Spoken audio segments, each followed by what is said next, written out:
Good morning बेटा, कैसे हो सभी। आपको पता ही है लॉकडाउन चल रहा है, इस वजह से सारी आपकी स्टडी वगैरह बंद हैं। वैश्विक महामारी का टाइम है तो सारी स्कूलें वगैरह सब बंद है। तो सेंट एसन पब्लिक स्कूल के द्वारा थोड़ा सा प्रयास किया गया है कि आपका जो ये टाइम है वो अच्छा काम में आ जाए। तो आप लोग भी कोशिश करिएगा कि जितनी भी आपको वीडियो क्लासेज मिल रही है उनको अच्छे से पढ़ो, आपके जितने भी फ्रेंड्स हो उनको बताओ और बेस्ट प्लेटफॉर्म पर आकर और आराम से आप अपनी स्टडी को कंटिन्यू करो। क्योंकि आपको यदि आगे IIT और मेडिकल में जाना है तो ये ज़रूरी है कि आपको 11th को स्ट्रॉन्ग करना होगा। और मैं आपको पढ़ाऊँगा chemistry. My name is Dharm Singh Meena from saint Essen public school. तो देख लीजिए, आप सेंट एसन स्कूल ने आपके लिए जो मैटर तैयार किया है वो काफ़ी क्वालिटी का है। तो आप कोशिश करें अच्छे से इसको गेन करने की। और नोट्स बनाने के लिए आपको ये करना है कि आप अपनी कॉपी और अपना पेन साथ लेके बैठे, ताकि जितने भी नोट्स हैं उनको आप साथ के साथ बनाते चले। बीच में आपको लगता है कि टॉपिक कंप्लीट हो गया है तो आप उसको पॉज करके और उसका आराम से स्क्रीनशॉट ले सकते हो। तो स्टार्ट करते हैं। देख लीजिए, सबसे पहले मैं आपको इसमें एक टर्म बता रहा हूँ, परमाणु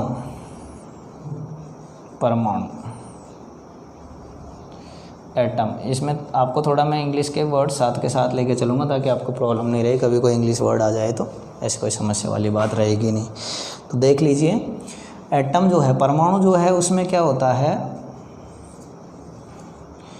कि न्यूक्लियस जो है उसमें प्रोटॉन्स और न्यूट्रॉन्स रहते हैं। ये चीज़ अपनी पहले पढ़ी हुई है 9th-10th क्लास में, आपको पता है। बाकी अब जब एटॉमिक स्ट्रक्चर आएगा तो पूरा अपन इसका मॉडल पढ़ेंगे, सारे इस पे जितने भी हाइपोथेसिस जो आए हैं उन पे वर्क करेंगे। और यहाँ आपके जो है इलेक्ट्रॉन रहता है। तो मेरा कहने का मतलब आपको ये है कि एटम यानी परमाणु जो होता है उसमें 3 ही फंडामेंटल पार्टिकल्स होते हैं, 3 मूलभूत कण होते हैं। मूलभूत कण, इनको क्या बोलते हैं? मूलभूत कण। और ये क्या होते हैं? Proton plus electron plus neutron. ठीक है, क्या क्या रहते हैं? फर्स्ट है प्रोटॉन, सेकंड है न्यूट्रॉन और आपका C है इलेक्ट्रॉन। ये चीज़ आपको माइनर जो बातें हैं ये आप लोगों को ध्यान में रखनी है।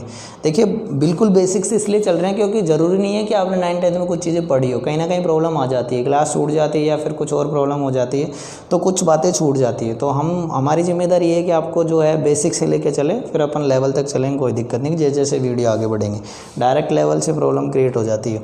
तो मैंने बताया कि परमाणु जो है उसमें क्या है? मूलभूत कण है। कितने मूलभूत कण है? 3 मूलभूत कण है। कौन कौन सा है? Proton, neutron, electron. अब एक बात ध्यान में रखनी है कि परमाणु का जो अस्तित्व है वो तभी संभव है जब उसमें ये तीनों कण होंगे, प्रोटॉन, न्यूट्रॉन, इलेक्ट्रॉन। यदि ये कण नहीं होते, इनमें से कोई एक कण नहीं होता है तो परमाणु का अस्तित्व थोड़ा मुश्किल हो जाता है। ठीक है, लेकिन एक बात आप लोगों को ध्यान में रखनी है, वो क्या है कि हाइड्रोजन जो है, हाइड्रोजन एकमात्र ऐसा तत्व है जो कि पहला ही तत्व आवर्त सारणी का। ये भी एक बहुत सरप्राइजिंग बात है कि पहला ही तत्व है और इसका एक समस्थानिक है प्रोटियम। समस्थानिक का नाम क्या है? प्रोटियम। समस्थानिक है ये हाइड्रोजन का क्या है? एक समस्थानिक है। इसमें न्यूट्रॉन नहीं होता। ये चीज़ आप लोगों को ध्यान रखनी। ये एक एक्सेप्शन है, ये एक अपवाद है, एकमात्र अपवाद है जिसमें क्या है कि प्रोटियम में न्यूट्रॉन नहीं होता है और फिर भी इसका अस्तित्व है। तो ये चीज़ आप लोगों को ध्यान में रखनी है। बाकी तो जितने भी एलिमेंट है सबके परमाणु में जो है प्रोटॉन, इलेक्ट्रॉन, न्यूट्रॉन का होना नेसेसरी है। यदि नहीं रहता है तो फिर उसका एक्सटेंस जो है वो थोड़ा मुश्किल हो जाता है। तो ये बात आप लोगों को ध्यान में रहेगी। इसको पॉज करके और इसका स्क्रीनशॉट ले लेना है, लिख लेना। ठीक है, आगे बढ़ते हैं।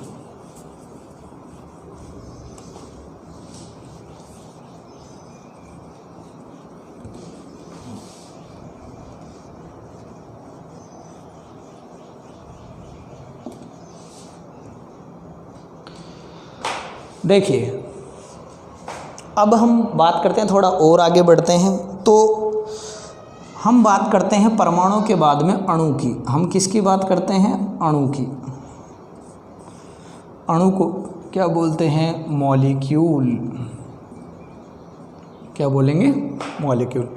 अणु जो होता है उसके बारे में हम थोड़ा सा जान लेते हैं, फिर थोड़ा और आगे बढ़ेंगे। पर अणु जो होता है वो परमाणुओं से मिलकर बनेगा। पहली चीज़ तो आपको ये ध्यान में रखनी है कि कम से कम 2, एटलीस्ट 2 परमाणु तो होंगे ही, तभी जाके क्या बनेगा? अणु बनेगा। अदरवाइज अणु का बनना मुश्किल है या असंभव है। तो अणु कब बनता है? जब कम से कम 2 परमाणु उसमें मिले हुए होते हैं। तो देख लीजिए यहाँ पर पहली कंडीशन है, यदि परमाणु क्या है? समान है। जैसे कोई अणु बन रहा है और अणु के बनते टाइम जो परमाणु उसमें जुड़े हैं वो परमाणु जो है वो समान है, उनके भौतिक और रासायनिक गुण समान है। तो अब यहाँ जो अणु बनेगा, यहाँ जो अणु बनेगा वो बनेगा तत्व। वो क्या बनेगा? तत्व बनेगा। देख लीजिए H + S गिव्स H2। तो यहाँ पर हाइड्रोजन के दोनों परमाणुओं के भौतिक और रासायनिक गुण क्या है? समान है। इसीलिए किसका निर्माण हुआ? हाइड्रोजन का निर्माण। क्लियर है चीज़? अब हम बात करते हैं सेकंड कंडीशन की। इस कंडीशन में ये होगा कि परमाणु क्या होंगे? अलग अलग होंगे। यदि परमाणु असमान होते हैं, परमाणु क्या होते हैं? असमान होते हैं। अब परमाणु असमान होंगे, जैसे C+O ये बन गया Cu। तो यहाँ जो ये अणु बना इसमें ये दोनों परमाणु ही क्या है? असमान है। तो अब यहाँ ये जो अणु बना ये बनेगा यौगिक। ये क्या बनेगा? यौगिक। आ गई बात समझ में? ये चीज़ अपन को ध्यान में रखनी है। यदि समान परमाणु है तो तत्व बनेगा, और यदि असमान परमाणु है तो यौगिक बनेगा। क्लियर है चीज़? जैसे यहाँ कार्बन का परमाणु और ऑक्सीजन का परमाणु, और बन गया क्या? Carbon monoxide. क्या बन गया? कार्बन मोनोऑक्साइड, जो एक जहरीली गैस है। इसको हम दम घोटू गैस भी कहते हैं। ठीक है ना? सर्दी के मौसम में कभी कभी प्रॉब्लम हो जाती है कि अंगीठी जला के सो जाती है पब्लिक, उससे ज़्यादा सर्दी ख़त्म करने के चक्कर में। तो वो अंगीठी में क्या होता है कि कार्बन मोनोऑक्साइड बनती है, क्योंकि वहाँ पर कोयले में जो है कार्बन का अपूर्ण दहन होता है, और जब कार्बन का अपूर्ण दहन होता है तो वहाँ पर क्या बनती है? कार्बन मोनोऑक्साइड बनती है। अपूर्ण दहन क्यों होता है? क्योंकि रूम में जो है ऑक्सीजन की वैसे ही क्वांटिटी कम होती है। ठीक है? तो वो जो है कार्बन मोनोऑक्साइड जो है, फिर उसकी ये टेंडेंसी होती है कि कार्बन मोनोऑक्साइड जो है वो ब्लड के हीमोग्लोबिन के साथ एक बहुत स्ट्रॉन्ग कॉम्प्लेक्स बनाता है। तो इस वजह से वहाँ ऑक्सीजन की सप्लाई क्या हो जाती है? बंद हो जाती है, और इंसान का दम घुटने लग जाता है, और उसकी डेथ भी हो सकती है यदि लंबे समय तक मारे जाए तो। इसलिए इसे बोलते हैं दम घोटू गैस। ठीक है? ध्यान रहेगा, थोड़ा एक्स्ट्रा उसके लिए बता दिया मैंने। आगे देखते हैं अपन।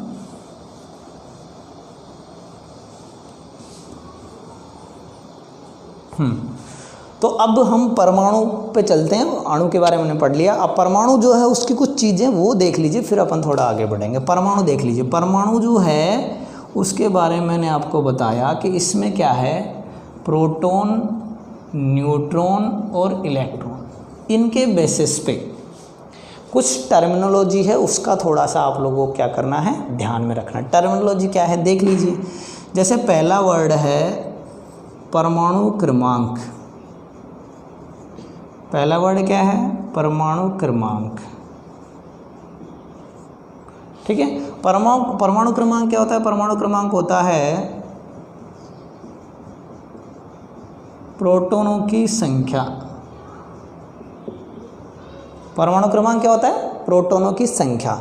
अब एक चीज़ हमेशा ध्यान रखना कि कोई तत्व का परमाणु जो है, यदि वो परमाणु क्या है? न्यूट्रल है, उदासीन है, तो उसमें हमेशा प्रोटॉन और इलेक्ट्रॉन की क्वांटिटी जो है वो इक्वल होगी। यदि वो क्या है? उदासीन है। वो क्या है? उदासीन परमाणु। इस बात का आप जरूर ध्यान रखना। प्रोटॉन और इलेक्ट्रॉन उदासीन परमाणु में सदैव क्या रहते हैं? इक्वल रहते हैं, कभी भी कम ज़्यादा नहीं हो सकते। ये बात क्लियर है?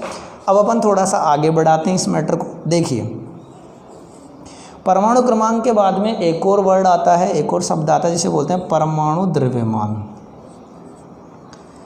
परमाणु द्रव्यमान। अब परमाणु द्रव्यमान बराबर होता है प्रोटॉन प्लस न्यूट्रॉन, यानी प्रोटॉनों और न्यूट्रॉनों का जो योग होता है उसको हम सम्मिलित रूप से क्या कहते हैं, परमाणु द्रव्यमान कहते हैं। अब परमाणु द्रव्यमान जो है, परमाणु द्रव्यमान में देखिए, ये परमाणु द्रव्यमान जो है इसको हम किससे डिनोट कर सकते हैं, एम से। एम मतलब मास, मास मतलब द्रव्यमान। एम बराबर क्या हो गया, पी प्लस एन यू।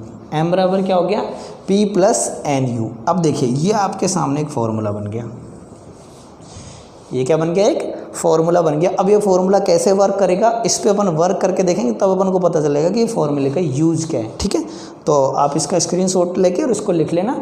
मैं इसके बारे में आगे बता रहा हूँ कि फॉर्मूला कैसे बना और कैसे वर्क करता है।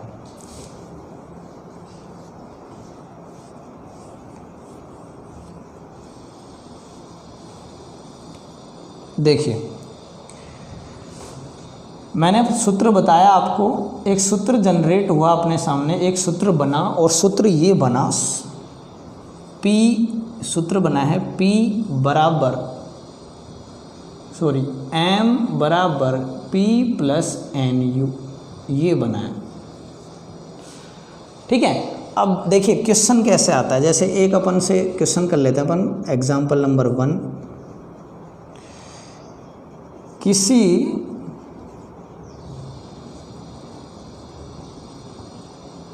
परमाणु का द्रव्यमान, किसी परमाणु का द्रव्यमान 40 ग्राम है तथा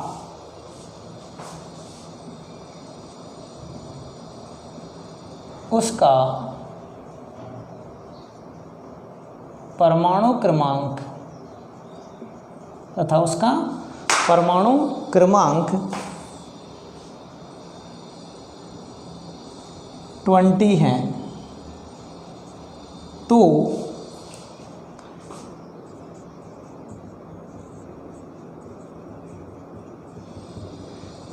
इस परमाणु में न्यूट्रॉनों की संख्या क्या होगी, न्यूट्रॉनों की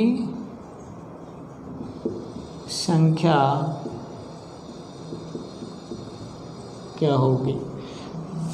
स्टूडेंट्स मैं थोड़ी लाइट कर देता हूँ, थोड़ा मौसम ख़राब हो रहा है, लाइट ऑन कर देता हूँ, रुको आप लोग है ना थोड़ा।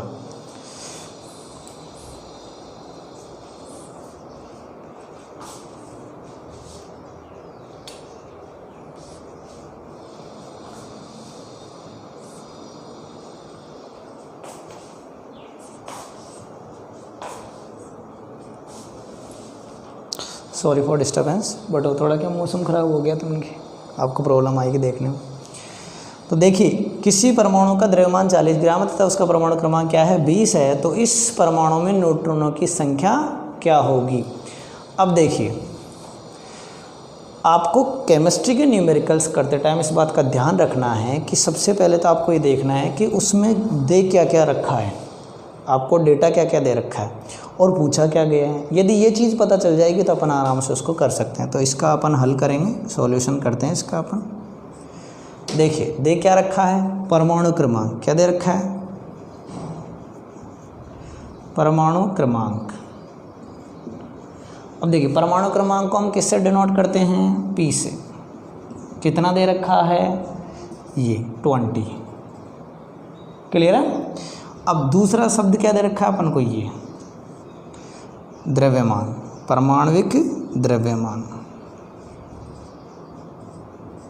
परमाणविक द्रव्यमान। अब परमाणविक द्रव्यमान को किससे दर्शाते हैं, M से। ये कितना दे रखा है, 40 ग्राम। ये कितना दे रखा है, 40 ग्राम दे रखा है। अब देखिए ये 40 ग्राम दे रखा है, पूछा क्या है, न्यूट्रॉनों की संख्या, न्यूट्रॉनों की संख्या। अब न्यूट्रॉनों की संख्या जो है उसको हम किससे दर्शाते हैं, NU से। ये अपन से पूछा, ठीक है। तो देखिए अब फॉर्मूला अपना क्या है, M equal to P plus NU। तो देख लीजिए m कितना है, m आपका कितना है 40 है, ठीक है। P कितना है आपका, P है आपका 20 है। NU क्या किया है आपसे पूछा है, तो NU बराबर क्या हो जाएगा 40 माइनस 20, तो NU बराबर कितना हो गया 20। ये आपका आंसर आ गया। क्लियर है ये चीज़। तो आप लोगों को ये बात ध्यान में रखनी है कि आपको न्यूमेरिकल को कैसे करना है। मैं फिर बता रहा हूँ एक बार, आपने ये देखा इसमें कि किसी परमाणु का द्रव्यमान 40 ग्राम है, उसका परमाणु क्रमांक 20 है, तो इस परमाणु में न्यूट्रॉनों की संख्या क्या होगी। न्यूट्रॉनों की संख्या पूछी है तो हमने लिख लिया। मैंने आपको कहा कि न्यूमेरिकल करने से पहले आपको ये पता लगा लेना है कि न्यूमेरिकल में क्या क्या तो दिया गया है और क्या पूछा है। यदि इस चीज़ को आपको अच्छे से पता चल गया तो आपको न्यूमेरिकल करने में प्रॉब्लम नहीं आएगी। परमाणु क्रमांक कितना है 20 है, परमाणु का द्रव्यमान कितना है 40 है सॉरी, न्यूट्रॉनों की संख्या अपन से पूछी है, तो अपन क्या लगाएंगे m प्लस पी, m बराबर p प्लस NU। ये अपन ने सूत्र लगा दिया। m हमको दे रखा है कितना 40 दे रखा है, p अपन कितना दे रखा है 20 दे रखा है, NU हमसे क्या किया पूछा गया है। NU को हम इधर लाए तो 40 में से 20 गए तो 20 आपका आंसर हो गया। कोई समस्या इसमें नहीं है, तो आप लोग इसका पोज करके स्क्रीनशॉट ले लीजिए, फिर अपन अगला क्वेश्चन करवाएंगे और फिर आपको कुछ क्वेश्चन देंगे।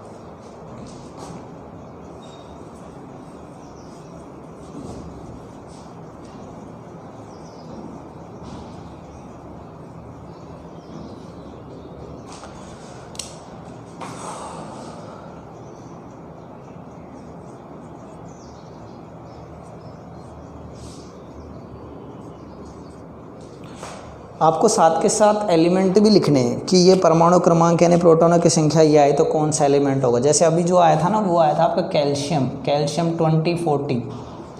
कैल्शियम का परमाणु क्रमांक कितना है 20 है और द्रव्यमान कितना हो गया 40 हो गया। क्लियर है। देख लीजिए, मैं इसको बता रहा हूँ आप लोगों को। देखिए, किसी परमाणु का द्रव्यमान कितना है 39 ग्राम है, तो उसका परमाणु क्रमांक क्या है, एक सेकंड।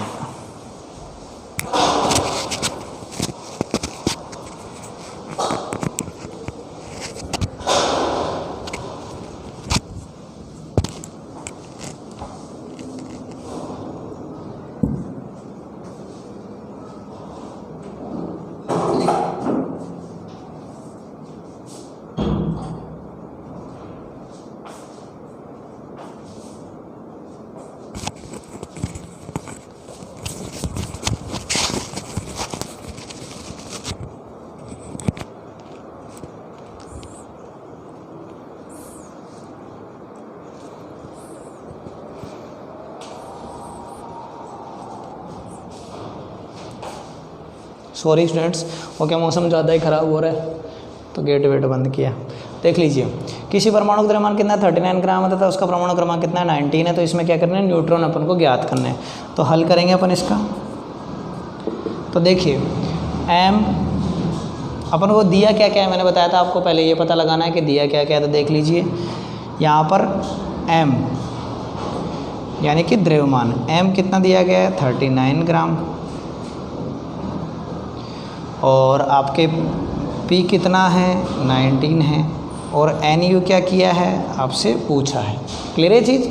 तो m बराबर P प्लस NU। m कितना है 39, P कितना है 19, NU क्या किया है पूछा है, तो NU बराबर 18 हो गया। ठीक है, 18।